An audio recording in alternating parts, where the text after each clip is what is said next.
Hey, hello, and welcome to the OnStage Colorado Podcast. I'm Alex Miller, and I'm here again with arts reporter Toni Tresca. Hey, Toni, it's a big day.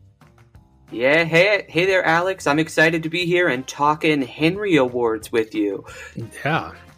We were both there last night. It was a pretty good spread, pretty nice crowd. About 360 people were there in person, and about 43-ish were watching via the live stream, according to my mid-show check-in with Leah Coltz, the vice president of the Colorado Theater Guild. So a pretty good crowd. Yeah, for sure. Like you said, nice spread. It wasn't necessarily about the buffet after the event. It was more we were talking about the awards were really spread out. They weren't kind of all consolidated in one. Just a couple of the big theaters. So it was quite a showing. There were lots of glittery jackets and fancy dresses and a really wildly supportive and appreciative crowd. So we'll get more into that in just a second to talk about the Henrys, and then as usual, we'll take a look at the latest live theater, the news, any shows we've seen recently, and a look ahead to what's coming up on stage around the state.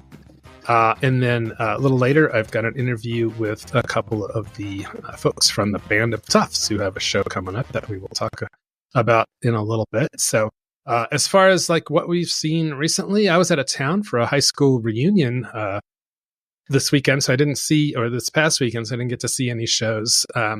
Although I wish I'd had time to go see a show at Theater Silco or the Breckenridge Backstage, because I graduated from high school in Summit County, so those are two great theaters up there. But I was busy catching up with people, some of whom I hadn't seen for 40 years or so. So this was, I guess, it was a number of classes from the 80s, so it technically would have been my 42nd reunion. But there was one small theater note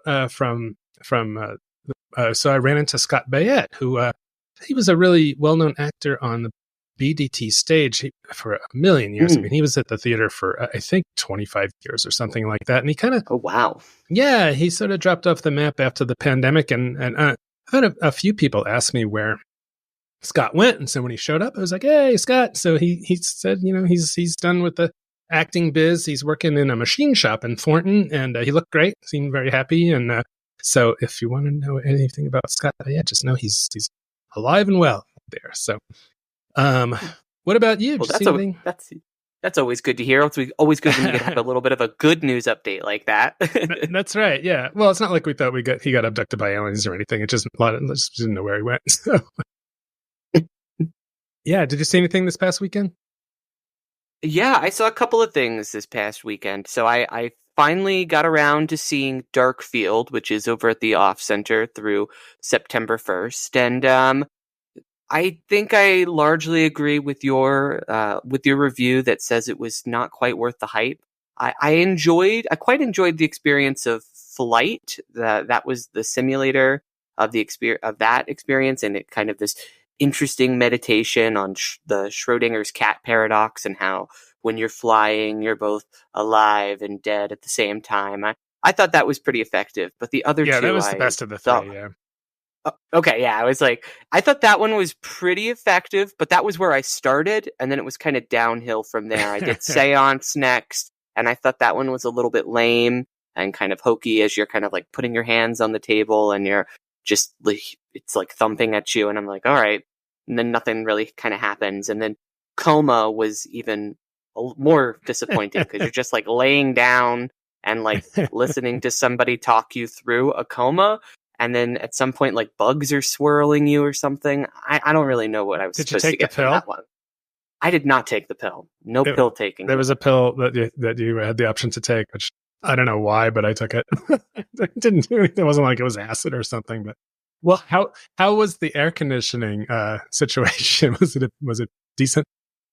Vastly improved. So they had a whole bunch of different fans going in there, and I talked with the creators for a piece that I'm working on for the site that people can read a little bit later this week. And the team was just caught unprepared by how hot it was here in Denver, and they were a little bit surprised too because they had previously done this in Australia, and it's not like Australia doesn't have some heat there too. And so they were really just caught off guard by it, and so they were like, we took some time, totally revamped. We got new air conditioning systems in there, and I that was not one of the problems for me, is the lack of air conditioning. It was just the rest of the experience. Right. And then you, what else did you see this past weekend? I think you were out all like 3 nights. I was very busy. So I was over at School of Rock at Miners Alley Playhouse for their opening night, which was a blast over there. Miners Alley always does, they do a whole shebang with their opening nights.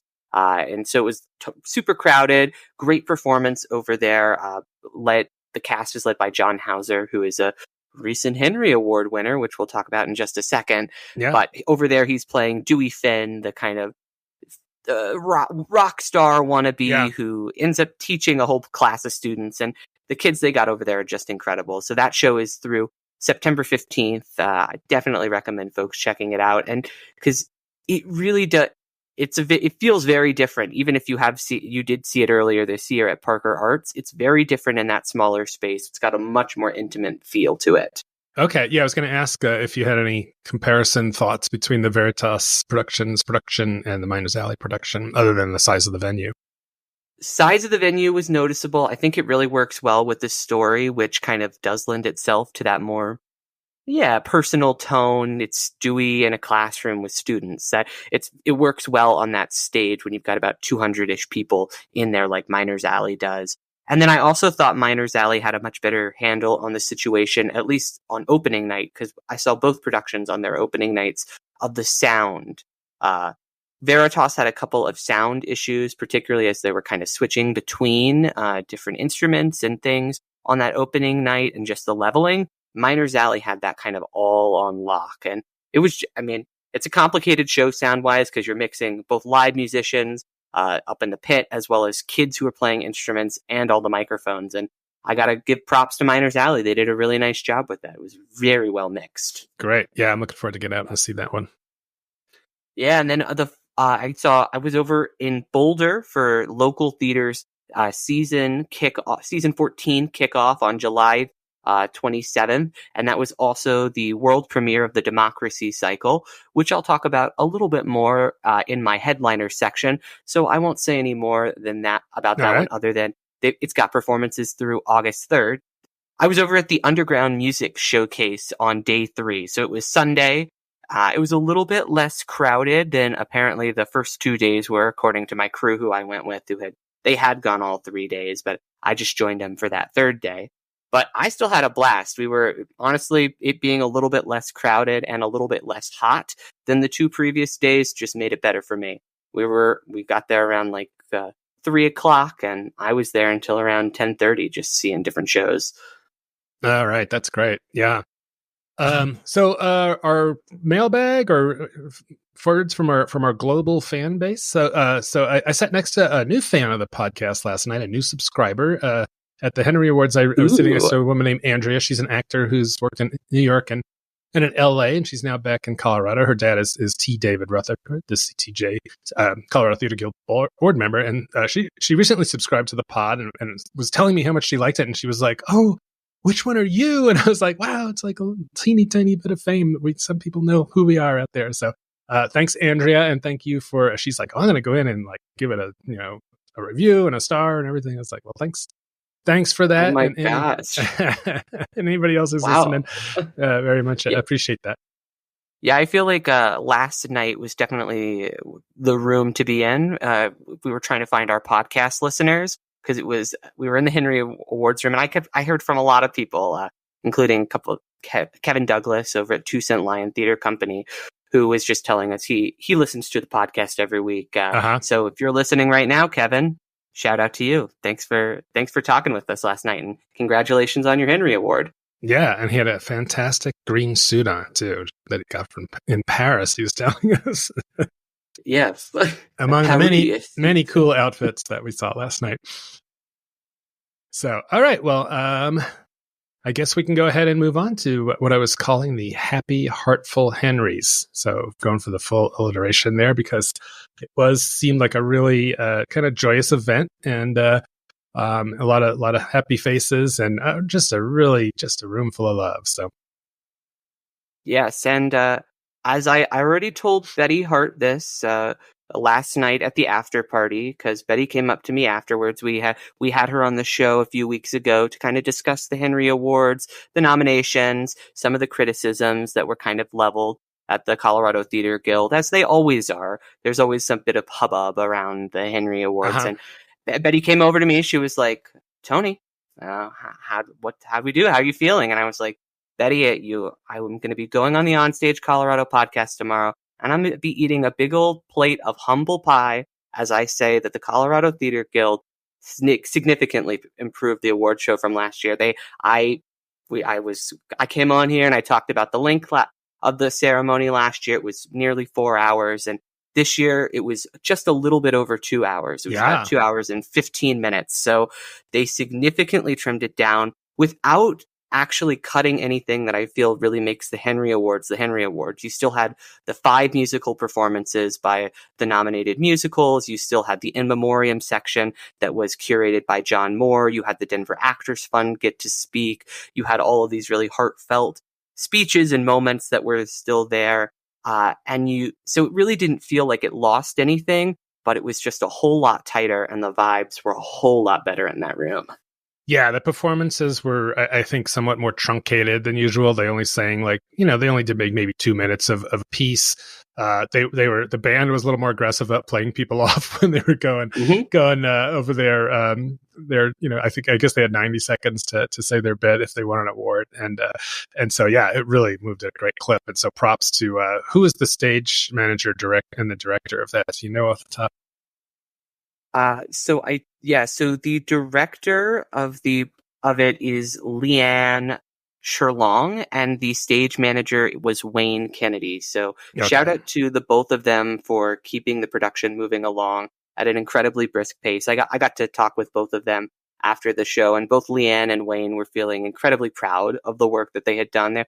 Obviously, there's a few kinks that are going to happen with any live show, but as Wayne said, he was like, it was nice that we were in one of the most forgiving rooms because it's all theater people. They all know what it's like to make a mistake live on stage. So, and honestly, I didn't really even notice any of the kinks, the supposed kinks that they were talking about. Show really kind of moved from my perspective without a whole bunch of technical hitches. Yeah, I mean, even the slideshow, sometimes syncing that to, and not giving away the winner before it's been said. I think there was just one little glitch on there, and the rest was just perfect. So great job, yeah, for sure to the organizers and the folks that made it happen.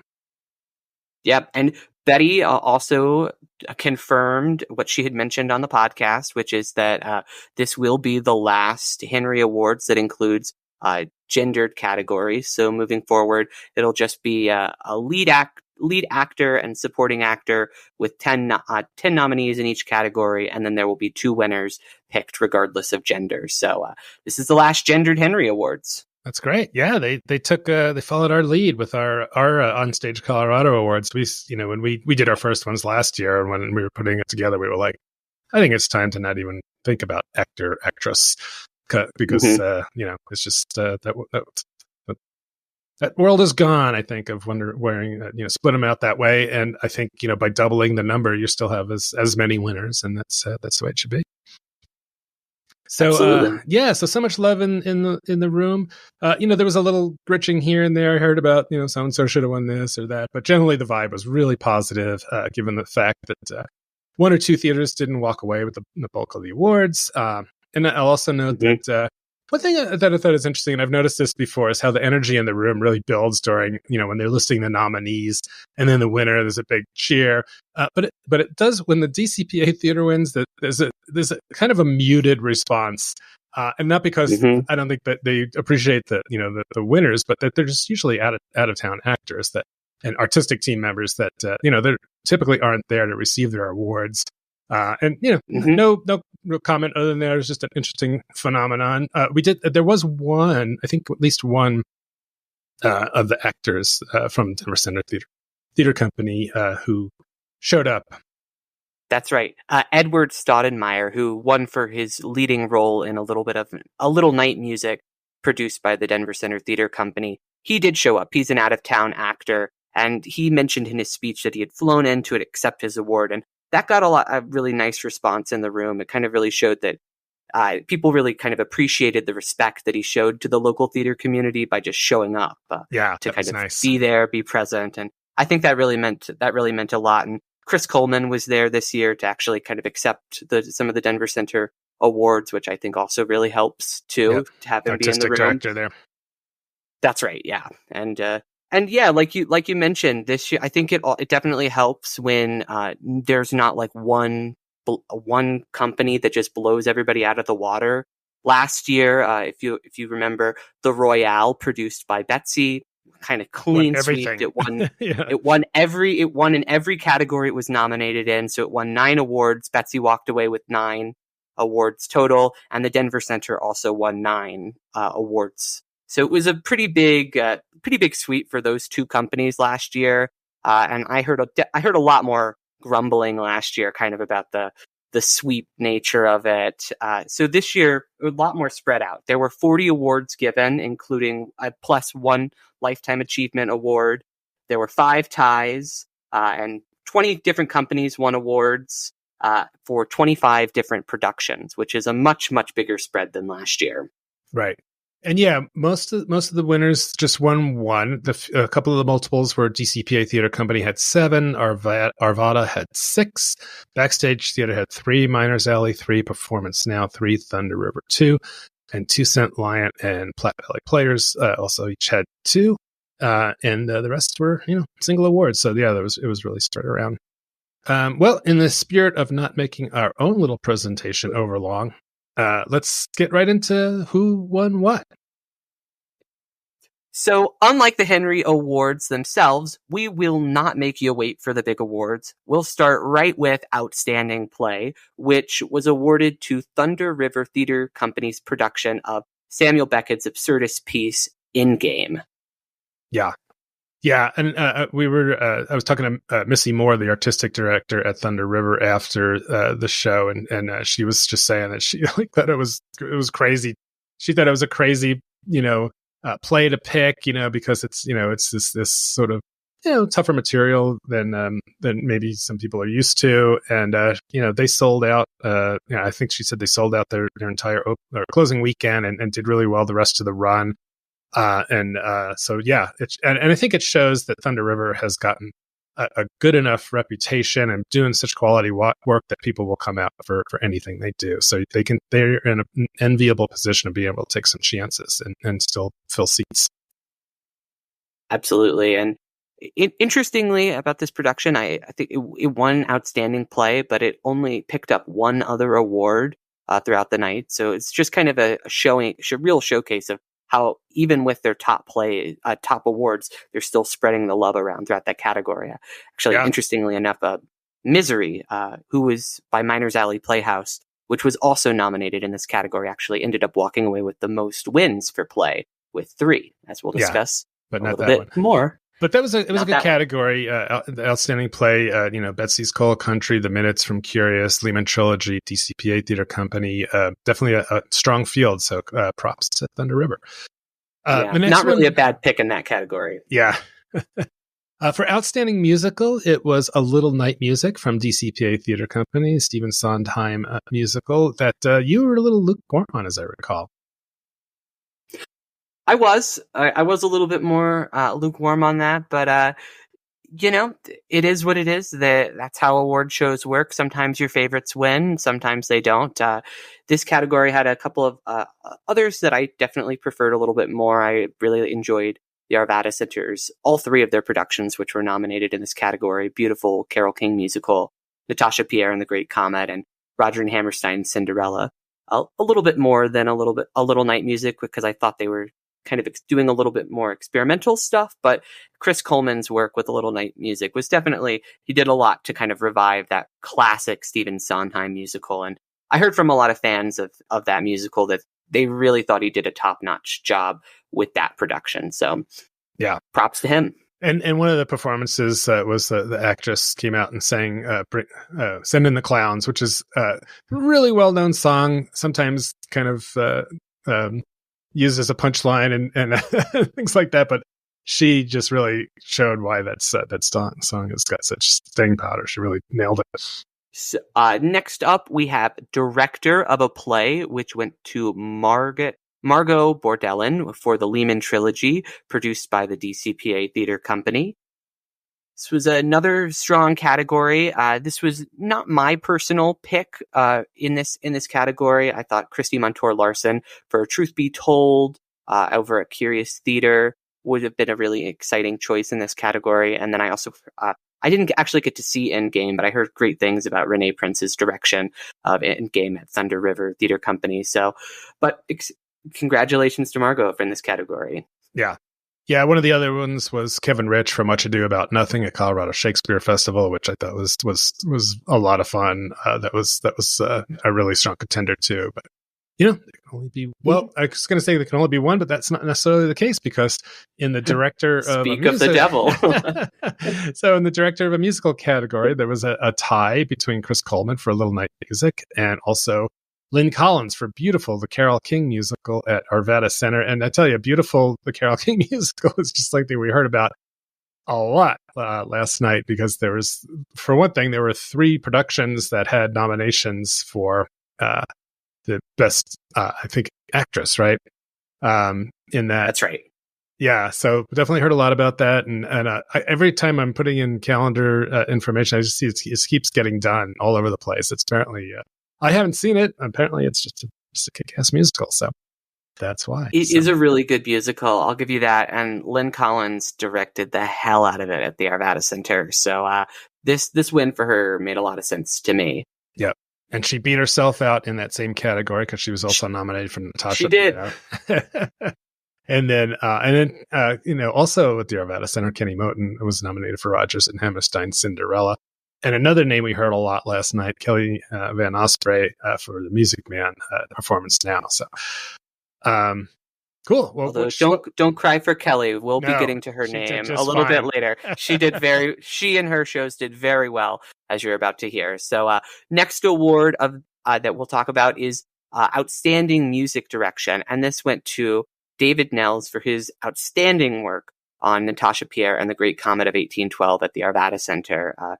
He did just a really magnificent job kind of revamping the score to be with a different instrumentation group than was originally on Broadway. He was working with actor-musicians to kind of sculpt this live on stage, and he was conducting all of this madness in view of the audience in a pit for you. So David absolutely earned this award in my view, and it was a very, very impressive show. Yeah. Certainly well deserved. He is definitely one of the hardest working music directors in Colorado. And he was not there last night because, perhaps not surprisingly, he is out there working his ass off on another show. So props to you, David. And I respect the hustle. Yep. So going back to Thunder River, lead actor in a play, Brian Landis Fokins, aka BLF, won best or lead actor in a play for Endgame, and saw him afterwards and congratulated him. And Brian is like one of these people who's just like, I think, so well loved. It's like you ever see him, he's just always working the room. He just loves going around talking to people. Really accessible and such a great actor. And it was really great to see him win that in a tough field. Absolutely. I had a great conversation with Brian afterwards. He literally got to the Henry Awards ceremony at 6:59 p.m. Yeah. He had just flown into Colorado from another gig he had been working, and he got there in literally the nick of time. He was like, I had time to get myself a drink, run inside the theater, spill my drink all over me, and then have to go out and clean up and get a new one. So we were very glad that you made your flight, Brian, and props to your friend for picking you up from the airport and bringing you to the ceremony. Yeah, it's funny because I was interviewing, I was talking to Bob Moore from who's also an Endgame with BLF, and he was in New York, and he was like, I was like hanging out with, and I was just talking to Bob yesterday, and he was telling me he was hanging out with Brian in New York City, so I was surprised to see him there last night, and he just gotten in, but. So it is. Bob was also nominated for that play, but I was talking to him about the Backstage Theater's 50th anniversary, where he was a very instrumental player there for many years. So, but anyway, that was best lead actor. What's next? Well, we've got best lead actor in a play, Tier 2. So there were 2 winners in this category. This was another one of the ties. So it was Kent Jameson Ehrman for Inventing Van Gogh by the Breckenridge Backstage Theater, and Steve Emily for Annapurna by Springs Ensemble Theater. Yeah, and he had a nice little speech. He was pretty funny, and it was set, as they call it, is doesn't win a lot of Henrys, but they've been having a little bit more in the last few years, so good for them. And of course, it was great for Breckenridge celebrating their 50th this year to win a couple. And then just real quick, for those who aren't familiar, the Henrys are awarded. Some of the awards are broken out into tier 1 and tier 2, and those are in the acting awards and some of the technical awards. So a tier 1 theater is one that's got a $500,000 budget or more, and the rest are under that. And when we spoke with Betty, we were talking about we had heard some comments that there needs to even be more tiers, because there's a lot of theaters grouped in that tier 2. But that's how it works. So the next one is lead actress in a play, tier 1, and that was unsurprisingly Emma Messenger for Misery at Miners Alley Playhouse, which everyone was kind of raving about that performance this year. Yeah, this one kind of felt like it was locked in since the show debuted in January. It's a absolutely fantastic performance by Emma Messenger in that central role, and she beat out a very strong field. I mean, Kate Barry in Mountain Octopus, who I heard absolutely incredible things about, Jessica Rabley with What the Constitution Means to Me at Betsy, which was great, and then my personal fave in the category, Karen Slack for Truth Be Told. So that was a really strong field, but very well deserved by Emma. Yep. And then in tier 2, who was our winner there? So tier 2, it was Anne Oberbrockling? Anne Overbrockling for The Heartbeat of the Sun, produced by Cherry Creek Theater. Yeah, and she couldn't be there either, but she sent a nice acceptance speech that was read there, which I think more people that can't be there should do. Have a little something that someone can read for you rather than just here it is. So also a strong field. 2 of the actors from Clink Clink from 2 Cent Lion, Izzy and Gracie, were nominated, along with Magali Luna for Guadalupe in the Guest Room at Firehouse, and Billy McBride also with Heartbeat of the Sun. I think that was maybe a coin flip. That was Billy or Anne that won in that category for that show. Absolutely, yeah. And then either Izzy or Gracie, as you mentioned, they were both fantastic as well. I saw Gracie there last night as well. Gracie is another person who mentioned she listens to the podcast every week. So hi, Gracie. Gracie, hi to you. Thank you for listening. Yeah. And then lead actor in a musical, tier 1, Edward Staudenmeyer, Little Night Music, who we talked about just a little bit earlier, that he made the effort to fly in and accept his reward. A very gracious actor there. Mm-hmm. Yeah, that was a really nice moment, too. I think, again, like I said, it meant a lot that he showed up and was talking so positively about his experience and working in the Colorado community. Yep.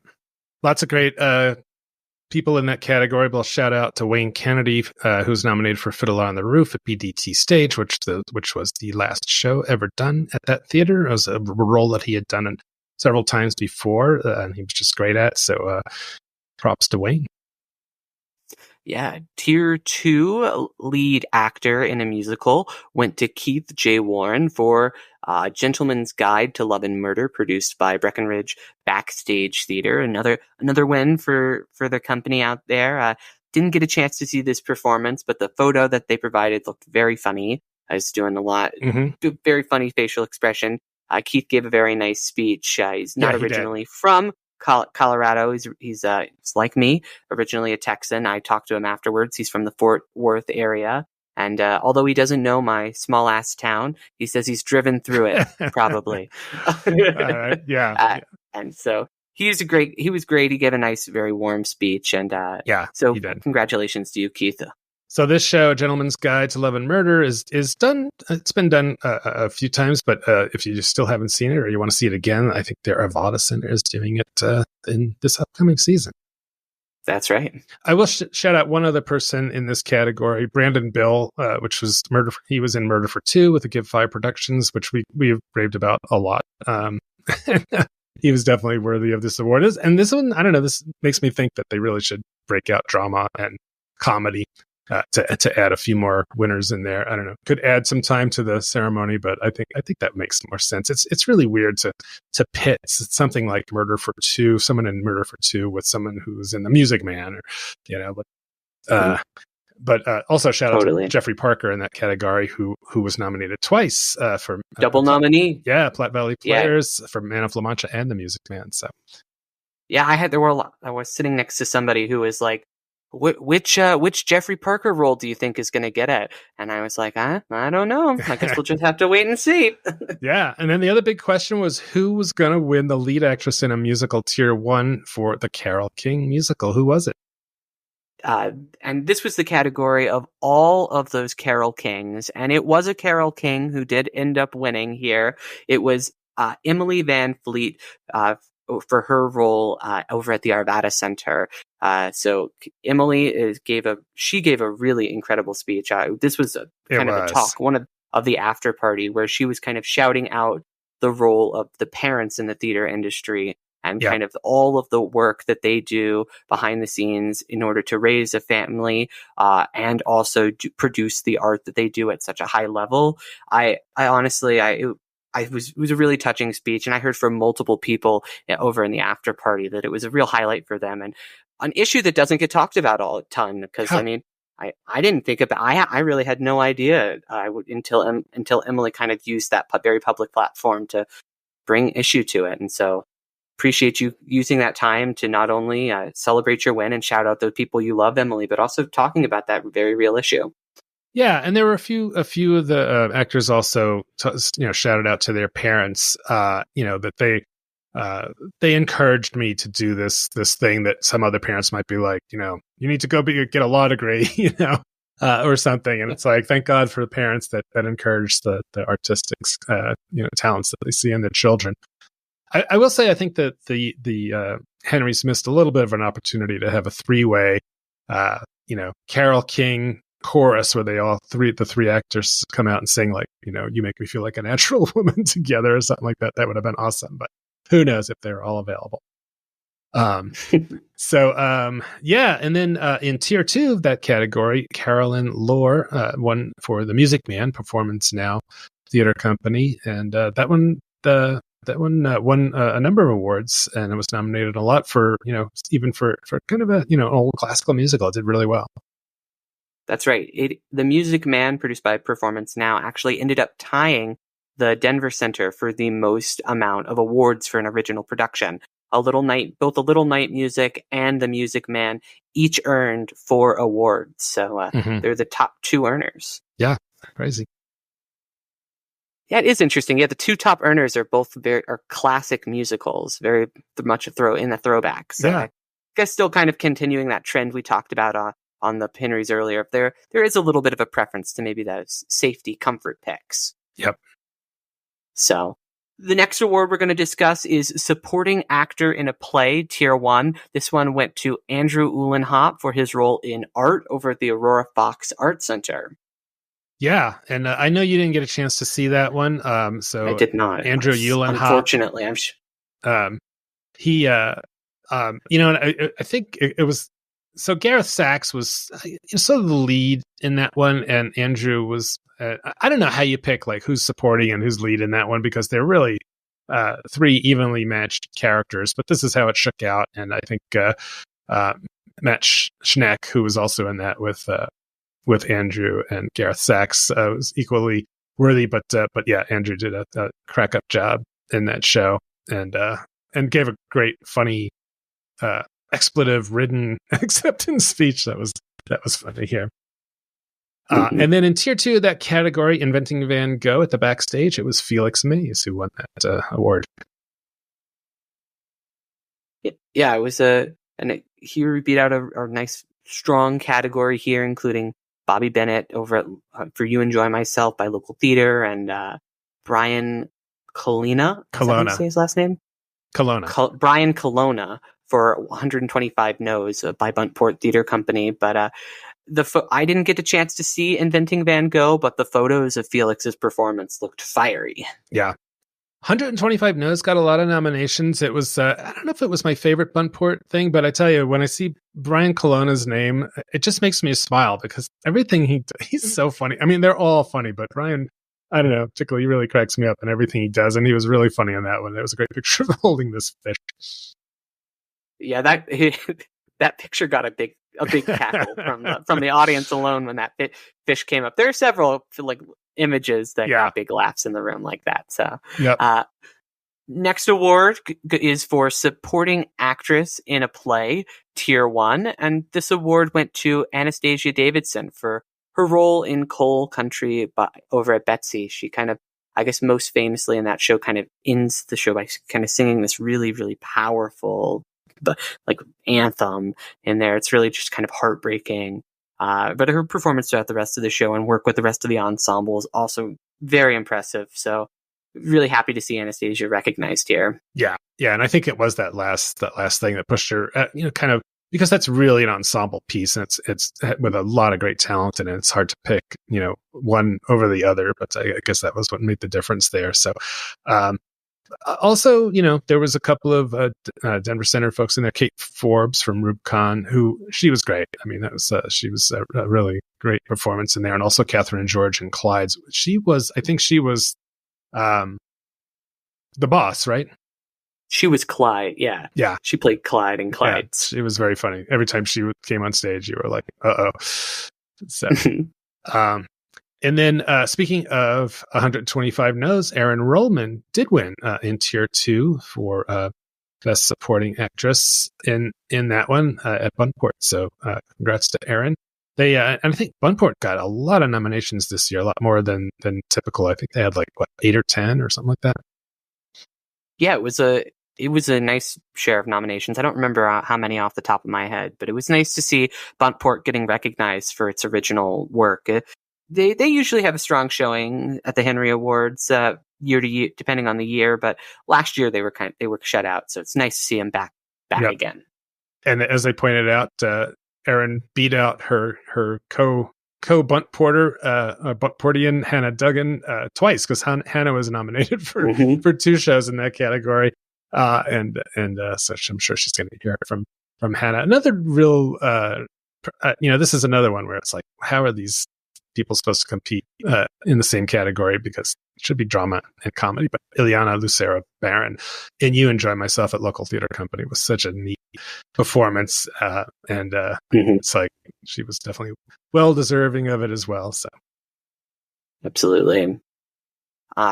Supporting actor in a musical, Tier 1 went to Lawrence Flowers for his role in Dreamgirls over at Lone Tree Art Center. This was their kickoff to producing theater again that they did, and Lawrence had a really meaty role in there as kind of the comedic relief in Dreamgirls, and did just a really, really excellent job in this role. Strong category too. Brian Watson also did remarkable work over at the Arvada Center, and Natasha Pierre, as did EJ and Beautiful, and even Zachary James in A Little Night Music was one of my favorite parts of that show. So just real strong category. Yep. So congratulations, Lawrence.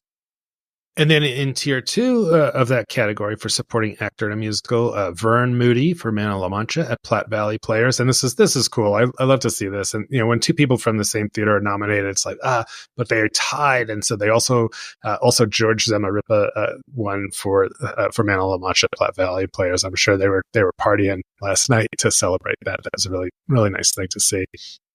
Mm-hmm. Supporting actress in a musical, Tier 1 went to Kate Heyman for her role in A Little Night Music by the DCPA Theatre Company. She was also nominated against her co-star in this category. This is not exactly maybe who I would have voted for. Really just another strong category. Elena Waters is great in Cinderella at the Arvada Center, as was Ainsley Upton and Natasha Pierre, and Andrea Lee Robinson in Beautiful. So it's a tough category, but I guess Kate kind of sneaked in with the win there. Yep. Shout out to Ainsley Upton, who came out and sang a piece from Natasha Pierre and the Great Comet of 1812 that was just unbelievable. What an amazing voice. Yeah, and she starts by playing the piano herself live, and that's exactly how it happened in the show too. So it was cool to see them kind of recreate that. Yep. Tier 2 for supporting actress in a musical was won by Jennifer Burnett for The Music Man, a Performance Now, one of several that Performance Now won. Outstanding ensemble went to the Lehman Trilogy, produced by the DCPA Theater Company. And this was definitely one of those categories where, as you mentioned, the kind of awkward silence of the Denver Center winning was very evident because neither the director nor any of the three cast members were there to kind of accept that award on the behalf. And it beat out just a bunch of shows produced by Colorado staples filled with a bunch of Colorado actors like Beautiful, the Carole King musical, Natasha Pierre, the Great Comet, The Minutes over at Curious Theater Company, and a jukebox for Algonquins at Miners Alley, and Misery, also by Miners Alley. Yep.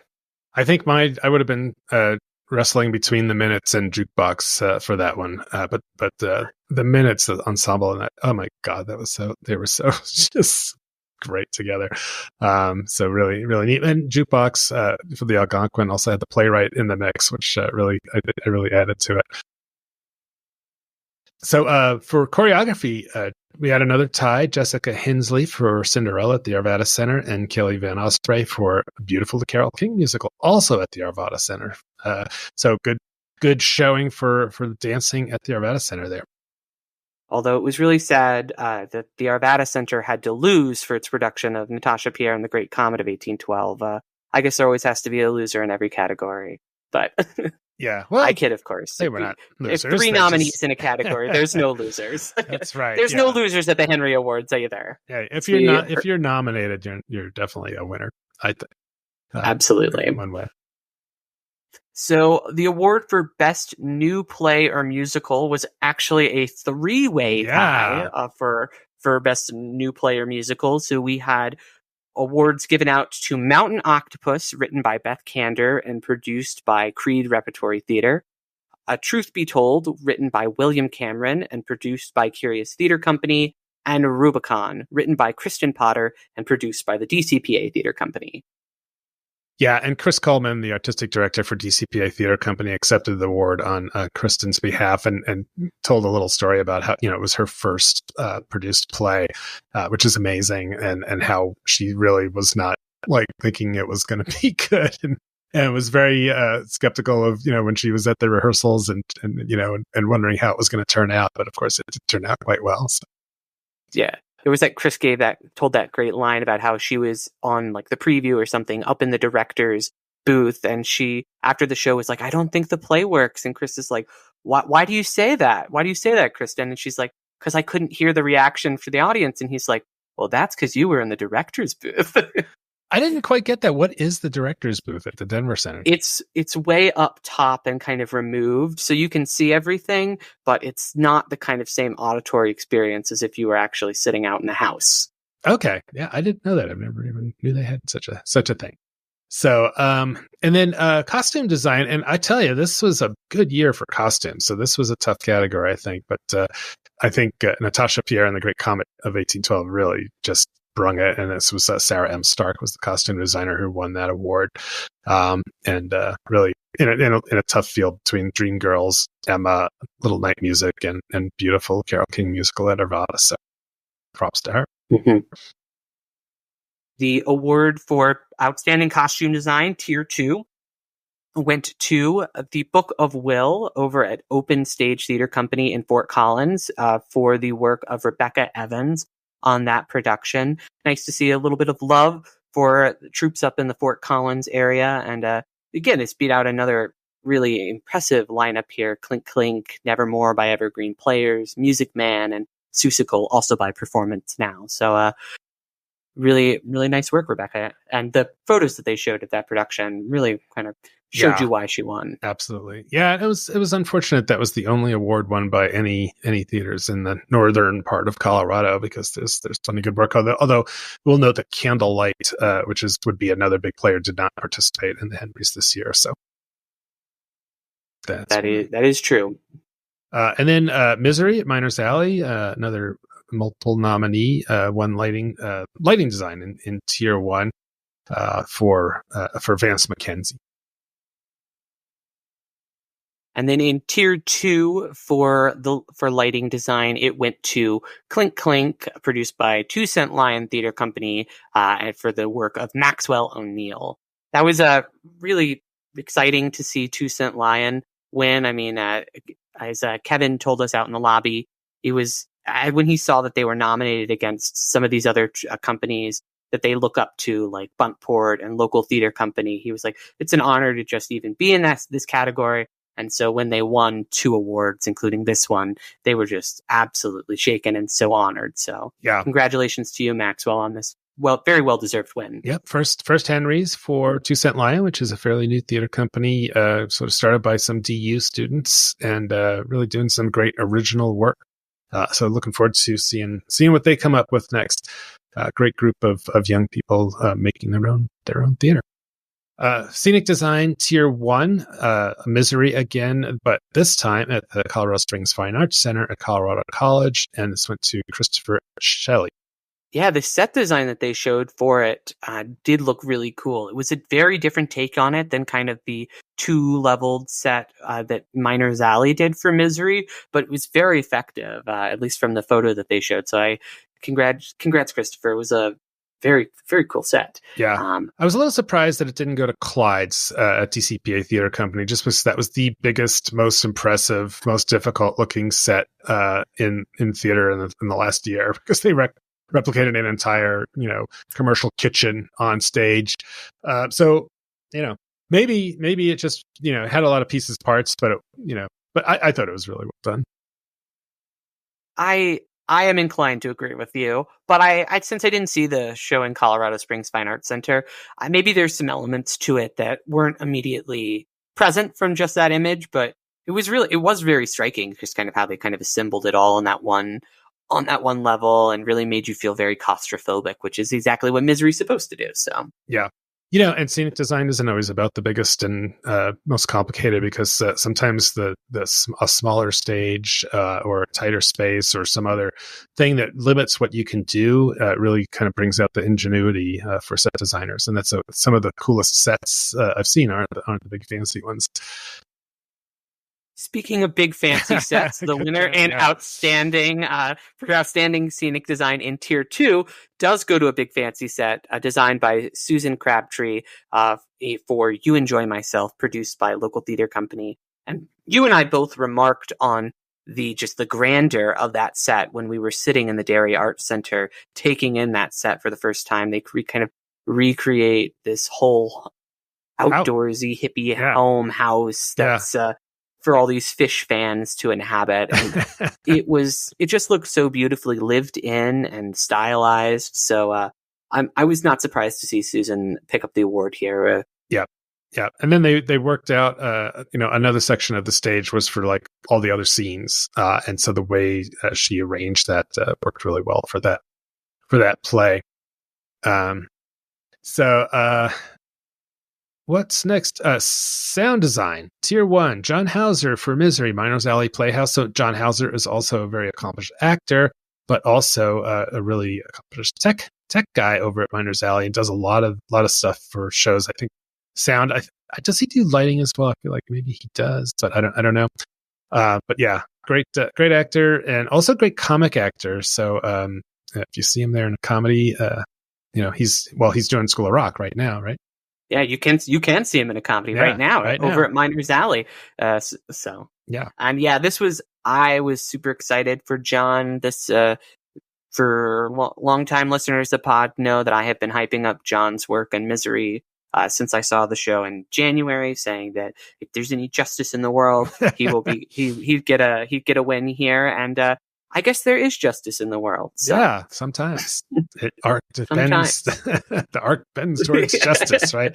So, but yeah, John is also, he really is somebody I always love seeing on stage. He's a lot of fun. For Tier 2, outstanding for lighting design in a tier 2, outstanding sound design in tier 2 goes to Kevin Douglas and Taylor Hinson for Clink Clink, produced by 2 Cent Lion Theater Company. So, like we just talked about, again, this was a really exciting win for them, particularly as Kevin said he looks up to so many people in this category, like Max Silverman, who for Acts of Faith, who'd done work over there, Mark Stith with Jeremiah at Benchmark Theater. So it was really cool for them to kind of win in this category. And again, like I said, very well deserved for expertly produced small show. Yeah. And then the last 2 categories are, one is youth performer. So this is always a really fun part of the show where they call out some of the kids that were acting in these, and not kids in kids shows, but kids who are performing in in adult shows, for lack of a better way. So Ethan Hirschman won for The Music Man at Performance Now, and he also came out and sang the Gary, Indiana song with that, and just charmed everybody with a couple of the other actors from the play. And then Nicole Siegler won for All Shook Up at Town Hall Arts Center. Yeah, both of them gave really excellent speeches too. And 2 very receptive crowds. It was super funny watching Ethan. He was just tall enough that he could get his head over the podium to talk into the microphone, but he spent the whole speech pushing up and kind of trying to get his head up, and it was just so funny. I was talking to Leanne, who directed it, afterwards, and she was like, dang it, we should have gotten a box or something. And then Wayne was like, no, that moment was worth it. Everybody's gonna remember that. Yeah. And then in the spirit of encouraging kids to get involved in theater, I want to mention that the other nominees, Grayson Allensworth for The Full Monty at Miners Alley, Haley Ballard for Elf the Musical at Colorado Springs Fine Arts Center, Bridget Brown for Into the Woods at Ovation West, and Ellie Plank, who was in Roald Dahl's Matilda the Musical at Town Hall. Absolutely. And in addition to the youth performers who were nominated, the Henry Awards themselves also opened with a special musical performance by Gabby Carl, who was the 2024 Bobby G Award winner, who sang I'd Rather Be Me from Mean Girls, the high school edition. Such a great performance. Yep. And then the Lifetime Achievement Award went to Sue Leiser, and I'm sorry if I'm not pronouncing her name. I think a lot of people call her Susie, and she gave, I think, the speech of the night. And this was one where there was no playing off. She got to say her piece, and it was really touching to have her talk about, her long career in theaters. I think she said she was 84 years old, and she's still performing when she can, and real inspiration. Yeah, absolutely. It was there was a lot of love in the room for Sue. I told her afterwards, I loved how she kind of opened her speech by bringing in all the people who helped her get where she was and asking them to stand. And I was like, Sue, I thought your speech was just as you are. It was incredibly community building. And so I was so proud to be in the room with you. So a wonderful, wonderful speech, Sue. I'm never going to forget that. And happy for you to get that award. Very well, very, very well deserved. Yep. And as you mentioned, a couple of other things were, John Moore came out with a couple of folks from the Denver Actors Fund to talk about the, I think over $1.5 million that they've collected and awarded to, Colorado theater folks who are in need to have help with healthcare. So that's always a really cool part, because if there's one group of people that understands the value of healthcare, it's actors and people in theater that often are not working for a place that provides it. So always a neat one. We've got you can always find we've got a link, a little thing on our website. Anytime you want to donate, there's a click and you can donate right away. And then the other one was the In Memoriam. There weren't a lot of people on that I personally knew, but one of the ones that hit me that I didn't know about, because she passed just a few days ago, was Lenny Singer. That really was just like made me cry, because she was one of the founders of the Lake Dillon Theater Company, which is now Theater Silco. She and BJ Knapp, who's also passed, were the two. And this was the first time I'd ever seen two people start a theater and watch the dedication that it takes to make that happen. And Lenny was just relentless, and BJ was too. But she really had the background and the drive, and up there in this really shitty building that was next to a gas station in Dillon there. And she was just always a wonderful person to work with. So rest in peace, Lenny, and to all the rest of the folks that we lost this year. Yeah, and again, just shout out to John Moore for putting that all together and making sure that everybody in the community gets their flowers there. So yeah. All right. Well, that is our Henry's wrap up for now, for this year. And don't forget, we'll have our OnStage Colorado Awards in January. So ours are a little different. They go from in the calendar year, and we have a lot more winners rather than trying to pick, just one or two in each category. We kind of recognize a lot more. We just give out more awards because it's more fun that way. So. Well, we're going to take a quick break. Okay. Yeah. Don't go anywhere, because when we come back, we'll discuss our Colorado headliners and then have my interview with a couple of the folks from Band of Toughs who have a show starting up real soon. So stick around. We'll be right back. OnStage Colorado is sponsored by the Colorado Fine Arts Center at Colorado College. Tickets for their upcoming season are on sale now and include Dial M for Murder, The City Dog and the Prairie Dog, In Her Bones, and The Naked Mole Rat Gets Dressed. More at fac.colorado.college.edu. Support also comes from the Boulder Ensemble Theater Company, Betsy, whose upcoming season kicks off September 26th with Henrik Ibsen's Enemy of the People, adapted by Mark Reagan. The show runs through October 13th at the Denver Savoy and November 8th through 17th at the Dairy Center in Boulder. Tickets at betc.org. OnStage Colorado is also brought to you by Upstart Theater in Ouray. Their production of As You Like It runs August 2nd through 5th at the Wright Opera House in Ouray. Tickets at upstartmoves.org. All right, we're back. And geez, Tony, it's August already. Man, or just about. So we're going to do... Where did the time go? I know. Alex, where did it go? It seems like yesterday we were like wrestling with our coats in the theater seats, and now we're like getting roasted in shipping containers fortunately fixed. I'll never forget that experience with Dartfield, because it was so odd on the first day.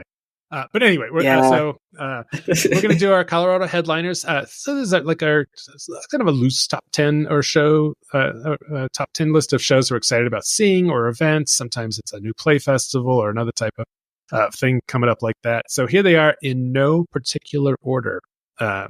Starting with Grease at Stage Door Theater in Conover. And I mentioned this because A, Grease is a fun show that I don't see get done all that often.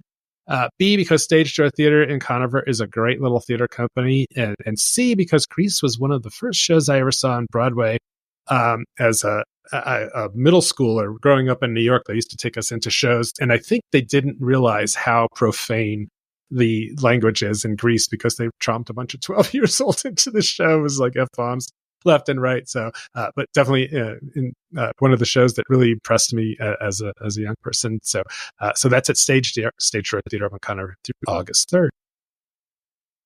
Cool. So I was talking about this show a little bit up at the top of the podcast, but my first headliner is The Democracy Cycle, We the People, produced by Local Theater Company. So these are 3 staged readings that were developed through story circles with 3 Colorado communities, Boulder, Denver, and Gunnison.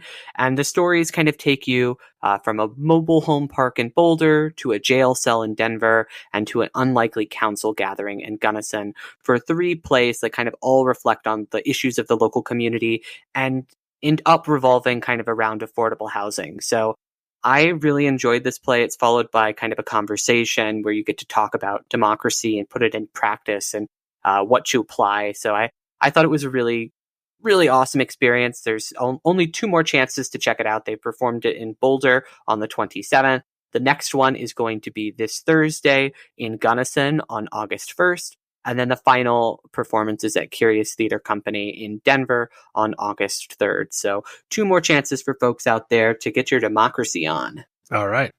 Speaking of chances, if you missed one of the three beautiful Carole King musical productions that we were talking about, you can head down to Pagosa Springs and Thingamajig Theater is doing that. They've got a summer rep going, alternating with Escape to Margaritaville. So all of that's going through August 31st if you happen to be down in the southern part of Colorado in the beautiful Pagosa Springs area.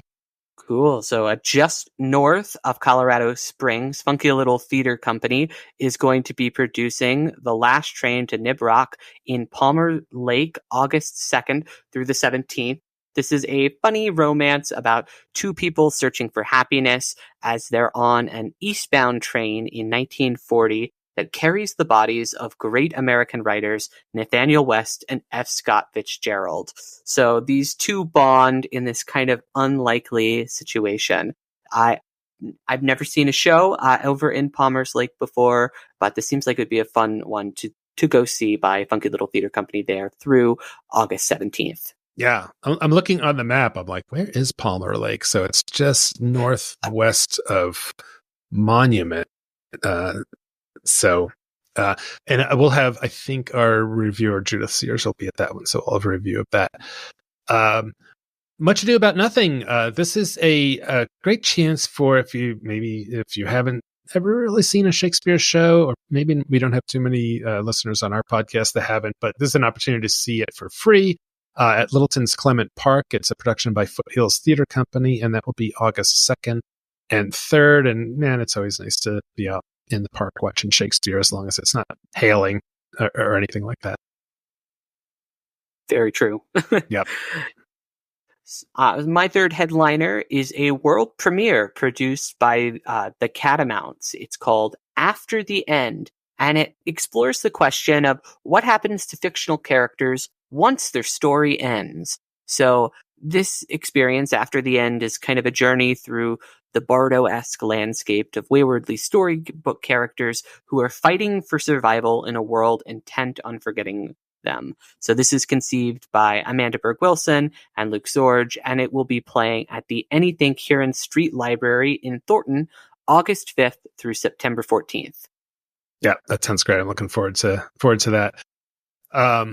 Another way to see something that maybe you haven't seen too much of, the Boulder Opera is doing an Opera in the Park event on August 3rd, and this is going to be at the Boulder Band Shell, so outdoors. They're doing Handel's Julio César, Strauss's Der Rosenkavalier, Der Rosenkavalier, I guess, Verdi's Nabucco and Macbeth, and Britain's A Midsummer Night's Dream. So low-cost way to dip your toes in the opera world. So the tickets are only $5 to $15. So Alice by Heart is being produced by The Spark in Boulder, August 9th through the 11th. And this is a musical about a young girl who takes refuge in a London tube station during World War II and ends up confronting grief, loss, and love with the help of her favorite book. You may have guessed it by the title, Alice's Adventures in Wonderland. So this is produced by Cynthia's Theater Company, who's a nomadic troupe at the Spark. This is a cool musical. If you've never heard the album before, it's really inventive. A new musical that I'm definitely looking forward to checking out. But in case you miss it during its limited run over at the Spark, the Arts Hub in Lafayette has got your back, as they're going to be doing the same production August 17th through the 25th. Awesome. All right, my last headliner is Gin Gothic, a Brontë Rock Tale. This is from the company Band of Toughs that does immersive. They like to do immersive things in interesting places. They've done this one's going to be at the Ellie Caulkins Opera House, August 2nd through 24th, and they generally seem to they have apparently some sort of in with the Denver Center to do some of these interesting shows there. And I'm going to leave it there because I have an interview coming up with two of the folks from Band of Toughs who are going to tell us all about it. Ooh, looking forward to hearing that conversation. Yeah. My final headliner is a burlesque show. It's actually the final burlesque show produced by Boulder-based artist Paisley Peach, who is going to be retiring from burlesque after this show. This is her doing her last ever Pretty in Punk, which is a show that she produces and conceived, which is kind of a combination of this really seductive, flirty personality with exaggerated horror-themed performances that just go absolutely bonkers and crazy. It's a super wild time, and I'm going to be there on August 10th at the Junkyard Social Club in Boulder to cheer on Paisley Peach as she says goodbye to burlesque as she gets ready to start a family. So, all right, yeah. How do you say goodbye to burlesque once you're in that world? But yeah, that sounds awesome. She's saying goodbye by taking a multi-year backpacking trip across the world first, and then starting a family. Like I said, to kind of get it, to kind of reset and reframe, and then come back into the civilian life. The civilian life. All right. Real quick, a couple of reviews that we've recently put up on the site, or that we will have soon. And so coming up on the site, we'll have a review of High School Musical at Candlelight from Carrie Redmond. I will be at A Manny for Us from Wheat Ridge Theater on this Sunday, and I'll have a review of that. Our reviewer in the Springs, April Took, has a review of Emperor of the Moon at the Ent Center. And we have a Peter Alexander, who does the Sharps and Flatirons blog, did a review of Street Scene from Colorado, from Central City Opera that we have up there now. Eric will have a review of the aforementioned School of Rock at Miners Alley, and also Hedwig and the Angry Inch from Give 5 Productions that is opening this week at the Arch in Rhino, that you and I will both be at as well. Smudge at the Springs Ensemble Theater Company from April will be coming also, and 4,000 Miles from Insight Collab from Eric. And then your news piece that you're doing about the Darkfield folks that producing at the Denver Center Off Center, and so we'll have that soon. So all kinds of stuff on the site. But for now, hang on. My interview with the Band of Toughs, Colleen and Janet, is next, and we'll see you on the other side. All right. Well, here on the OnStage Colorado podcast interview today, we are here with some representatives of the Band of Toughs, with artistic director Colleen Mylott and her sister Jane. And Jane, what is your role with Bots? Yeah, it's so Janet and Jane, I did it again. Sorry. No, it's okay. It's great.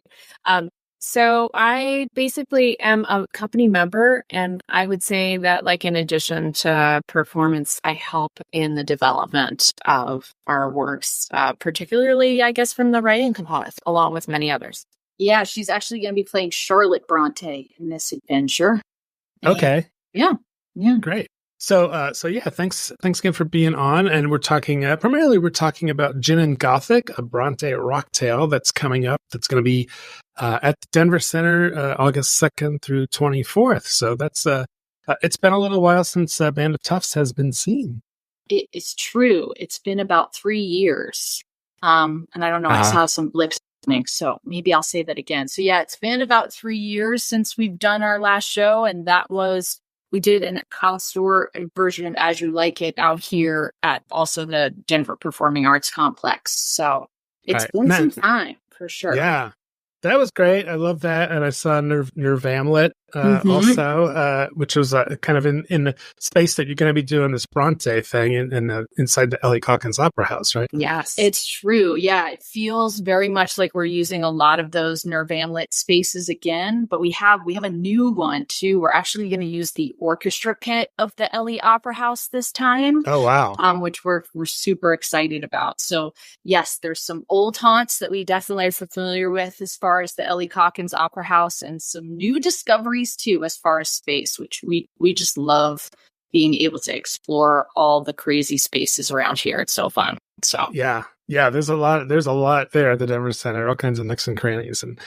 things like that. So before we talk a little bit more about the new show, I just wanted to get a little bit of the history of Band of Toughs, or Bots, as I think you like to call yourselves. Yeah.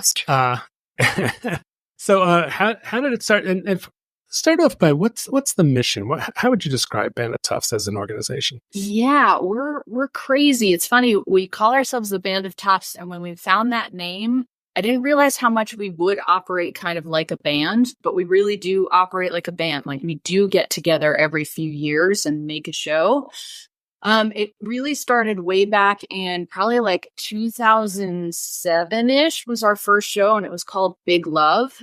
And a lot of us created the company as what we called an 8-headed monster. So we've always been what we've called a collaboratory.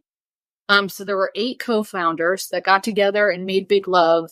And we had so much fun doing it that we were like, maybe we should do more of this together as an ensemble. And I would say our mission really is that we got together to make really big ensemble collaborative pieces together. And so we usually do either devise or adapt together. And it's always been the best phrase I've come up with over the years to describe it is genre mashing, like that we take these kind of disparate ideas and start throwing them in the creative room together and kind of build a show really collaboratively, which takes a long time, which is why we kind of often don't have a regular season. We get together, make a piece, and get out, really. So yeah, we're still kind of operate like a collaborative 8-headed monster. There's still about 3 of the co-founders that are still in town. And now we probably still have about 6 or 7 what we call core bots that run the company. And then we expand out. I don't think we've done a show with less than like 15 people in a long time. So it's always a really big ensemble. Yeah. Always a live band. I think music always has become really important to us as far as the piece and what we're making. So there's always been a music component. And that's about it. Yeah, I remember the last one, the Bards and what was it? Brews and Bards in the fall was Under the Stars with Brews in the Bar. Or How Do You Like It? Yes, there was a lot of people in that. It was really cool. It was an outdoor, kind of thing where we all wound up sort of near the sculpture park there, the Denver Center. Yeah, it's hard to make that space feel like bucolic-y as you like it, right? We did what we could, rolled out some green grass. Yeah. I thought you did a great job. Yeah. So, I wanted to ask how you got DCPA as your playground for these shows. It's not. I can't think of any other theaters that are doing this kind of thing in that space. There's some great people with Denver Arts and Venues who let us use this space as our playground. And I think it's a nice marriage between like maybe traditional spaces, but used in non-traditional ways, right? Like, I don't know many people who come to the space and see some hallways, right? Like that. And we really like activating. And so I think that partnership has been, I think we started that with, actually, I miss the MTV, like in a sense, right? Yeah. And I guess I don't know dates very well, but I feel like that was maybe back in 2013. So it's been almost a decade. And this is really our 4th project working with Denver Arts and Venues together.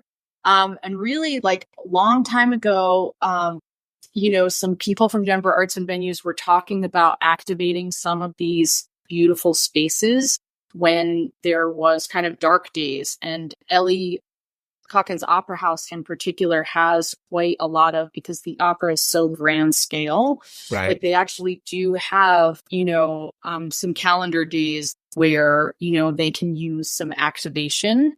And so I remember looking at that tour and being really intimidated because I was like, we're such an indie company by design. And so I was like, we're never going to have an event that's going to want thousands of people to see it all at once. But immediately on that tour, and I think actually Mark was the person who is our technical director that works, for both the convention center and the Denver Performing Arts Complex.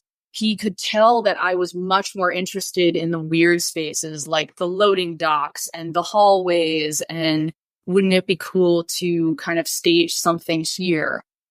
So we've had some people who have been like welcoming us to look at the space in different ways and really activate it for kind of an indie population, which of artists both and audience members, I feel like. So it's been a great partnership.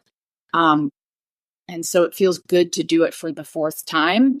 And every time we learn more and kind of challenge ourselves to do even different things. So I still don't know where I am in the building though at any given time. I know it's so massive. I still get confused. There have been a couple keys where I might have almost missed it. Had some friends help me. I was like, wait a minute, that staircase looks like that one. Where am I? But yeah. Uh-huh. Yeah, it's interesting the way you've used I don't know if you call them liminal spaces or just places that are just like for the last show with As You Like It, that started out in the parking garage, kind of up there, which was really cool. And yeah, I do remember. I think I remember a loading dock at some point, and in addition to that, Yeah, I think I even remember you say you noted something about this might be the only time I saw a costume change on a balcony. I was like, that could be true. I don't know. Maybe. And we always have to figure out what we call the pathing. And even now, we actually have 2 drum kits because we're it takes us too long to get one band set up to the next location and some things like that. So there's always sort of those logistics we're figuring out, but we feel like it's worth it to just really be able to it's always been lately a traveling adventure through the hallways and things like that. And this one is no exception. This one probably has, I think, 5 locations.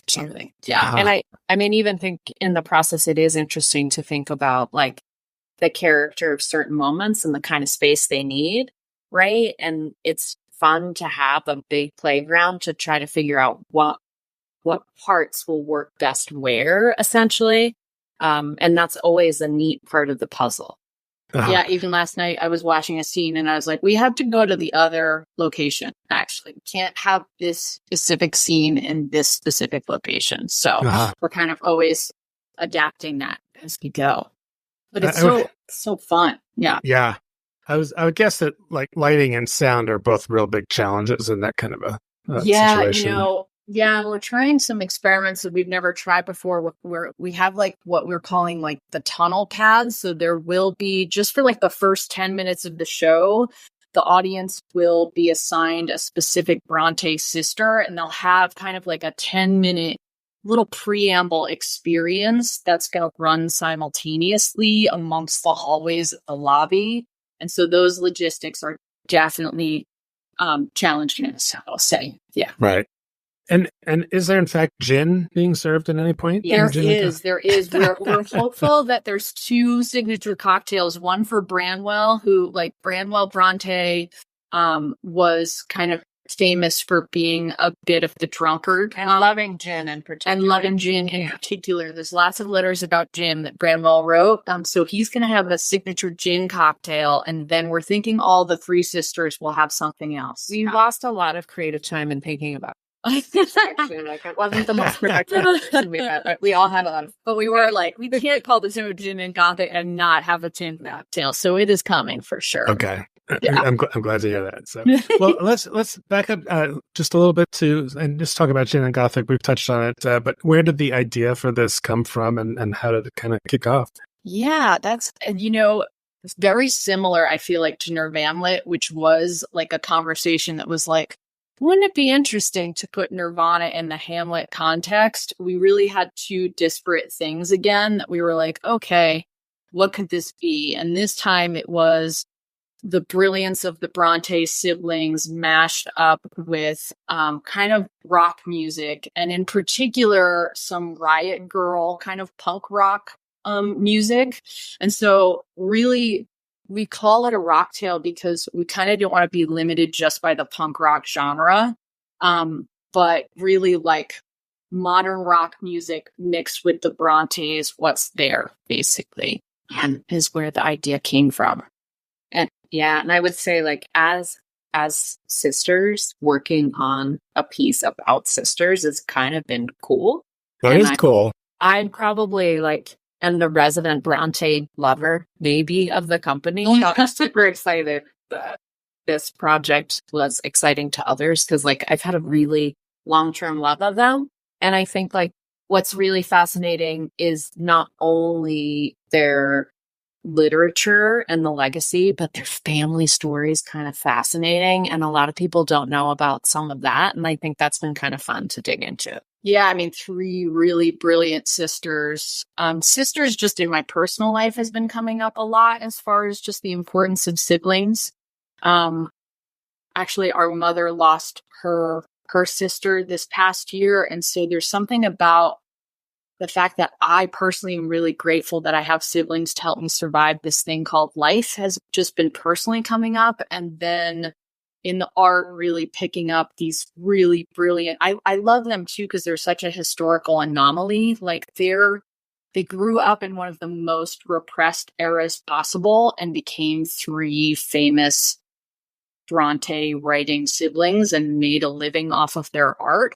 And I find that really fascinating. So that's been really fun to just have in the room. Yeah. And you guys have worked together before, but how is it working together as sisters? Sometimes siblings are able to say things that maybe you and your best friend wouldn't tell you. Yeah. I mean, we did that maybe 10 minutes ago. So. Yeah.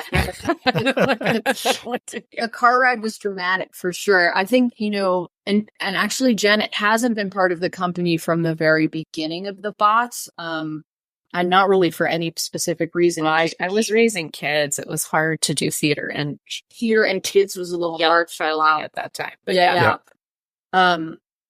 But I think, really, I feel this way about the bots just in general. Like, we really do operate like a family. And so I love the strengths of knowing that there's like 8 to 10 people in the room that I have worked with before. And Janet is a similar thing where I know her strengths and her weaknesses, and I know I can be like, here, take this, fix it, and write it. And I can go to another company member like James and be like, I need a slam poet moment about Bertha here, and you can just take that and run. So, I think like with any family, you get the pros and cons of experience. So yeah, you can kind of maybe more quickly hit the fight button. But you also, I feel like I know a lot about the brilliance in the room and who to ask for what, basically. And as a collaborative ensemble, that to me feels like I prefer to make work that way than with a bunch of strangers, actually. Right. Yeah, agreed. And I feel like, yes, like there's this, but it is an extended family. The bots are family, really. And I think more than, and other more traditional or other experiences, like there is just this willingness to do what the moment needs, regardless of who's creating the moment, who you're putting it on, what you're editing, what you said yes to, what you say no to, right? Like there is always like this will and this lack of, ego sounds like it's not the right word, but there's just, you want the moment to work. You want the show to work, and everybody has a stake, not only as a creator, not just a performer. And it leads to a different type of investment, I feel like, at the end of the day. Yeah, it feels like our show versus, and it really doesn't feel like just Janet and my show at all. So there's really like, there's been kind of the core ensemble. There's been about 8 to 10 people working on this thing for 6 months, trying to build it together. So. And there's a shorthand. Yeah. Can you tell me about the script creation process? What does that look like? Yeah, to be honest, we do a lot of adaptations. And I have to say, even with Nervella and As You Like It, what I'm missing this round is that Shakespeare has your back, right? Like you have this great spine when you work with Shakespeare. Like, those shows work, right? They've lasted hundreds of years. Like that, when you're cold and alone in your script and you're like, where do we go from here? Shakespeare's a really nice person to turn to. So this one's been a little harder to devise because it is sort of like we have to keep asking ourselves the question of like, what are we trying to say about the Brontes? What's interesting to us about the Brontes? Whereas like, again, the Hamlet storyline has your back. So it's been a bit more challenging to devise, but we've been just trying to stay honest with like, what do we care about? Like what what feels like a book report and therefore not interesting to us, and why are we actually picking up these Brontes in a modern context? So that question has been in the room, but it's definitely harder. It's been harder to birth. Yeah, and I would say, like, there is no beginning script and then we start. In this process in particular, it's kind of like, oh, we're gonna start just doing research and bringing things in, right? And then like little threads and spines start, and then you start connecting things, and then you introduce like new moments and new characters. But like, it's very much not a scripted process, as yeah, there's been a lot more like throwing it against the wall and seeing what sticks. Right.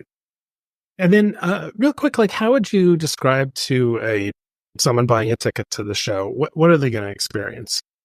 Yeah, I think a traveling adventure in a beautiful space where you're going to learn about the Brontes in a modern context with some rock music combined. And I think, to me, what I love about a Bots show is that it's always fun.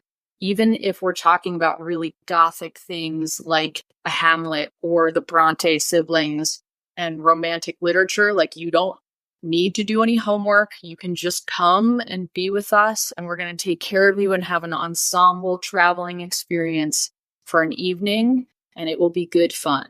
I think you can always count on us for accessible, good fun, no matter how heady we might go. And you can bring your cocktail with you as you travel. Which, like, yeah. So you can have your gin and a thermos.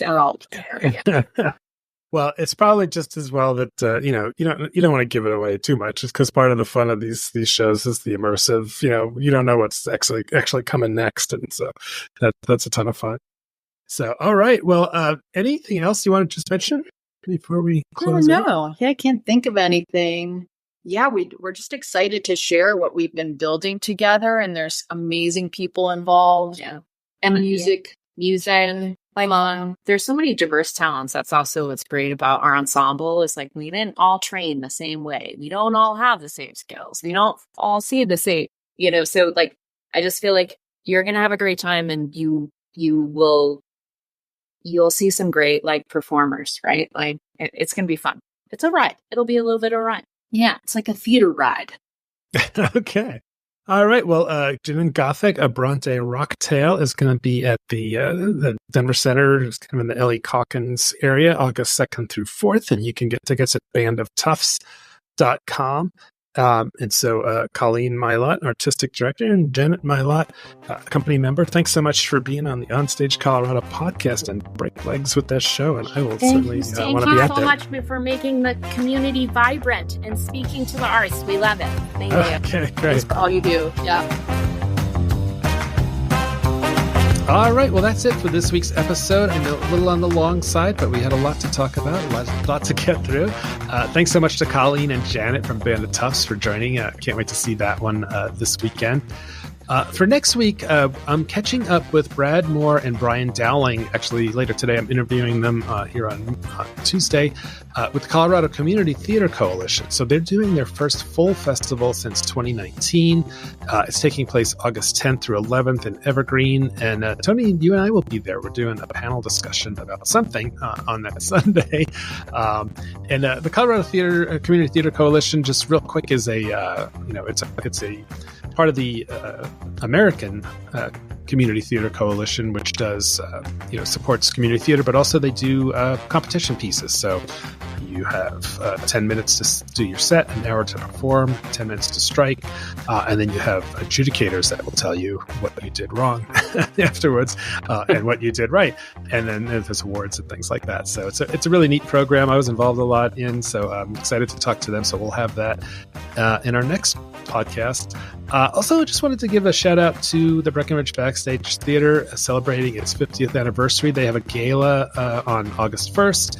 I was reading, there was a story about it in the Summit Daily News that was really lame, I have to say. They didn't interview any of the older, the folks that, they obviously they talked to Jackie the artistic director. But so I'm trying to get a hold of some of the old folks that the old folks that were involved at the beginning. So I talked to Bob Moore. I'm trying to get a hold of Alan and Joyce Mosher, who really started that one. But the Backstage Theater is it's one of the oldest full-time theater programs. So we have some older ones in Colorado that are summer programs like Creed and Rocky Mountain Repertory. But the Backstage has been doing it for a long time in a tough place up in Breckenridge. So looking forward to doing that. So please subscribe. I'm looking forward to reading that story. That's like a really interesting. Yeah, that sounds like a really interesting story. I'm glad you're kind of actually taking the time to interview the people who were there, ideally when it was actually founded 50 years ago. I'm looking forward to reading that piece. It also happens to be a history that I'm part of for some of those years, so I know a lot about the theater. All right, well, subscribe to our OnStage Colorado podcast wherever you get your audio stuff. Let the other theaters and lovers in your life know about us, and check out all of the reviews, news, other podcast episodes, and our full statewide calendar on the website at onstagecolorado.com. And as always, we really appreciate you tuning into the podcast. Please feel free to rate the show on Spotify, Apple Music, or wherever you're currently listening to us now.